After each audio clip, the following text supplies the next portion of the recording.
Hello everyone, नमस्ते सबैलाई। अनि फेरि पनि मेरो नयाँ दिन नयाँ ब्लगमा तपाईँ सबैलाई स्वागत गर्दै। सो अहिले चाहिँ म 12 बजेको खाना बनाउँदैछु, लन्च है। अनि अहिले चाहिँ यस्तो दिन बिग्रिरहेछ कि बिहानदेखिको लिएर बेलुकासम्म नै पानी परिरहेको छ। अनि पानी भन्दा पनि यस्तो हुन्छ, पानी चाहिँ है आउनु त आउनै पर्छ, तर आयो भने चाहिँ यस्तो हुन्छ नि, आएको केही गर्नु पाउँदैन। सो मेरो दिनको सुरुवात चाहिँ भइसकेको छ। अहिले म खाना बनाउँदैछु अनि बहिनीले चाहिँ माथि मिठाईको लागि रेडी गर्दैछ हो।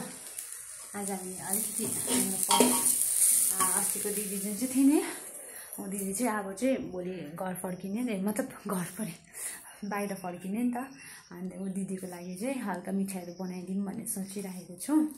सो दिदीले चाहिँ ब्लगबाट पनि थाहा पाइसक्यो होला अब हो, हम केही छैन है, हामी चाहिँ अलिकति बनाइदिउँ भनेको, के बनाइदिउँ भयो हो।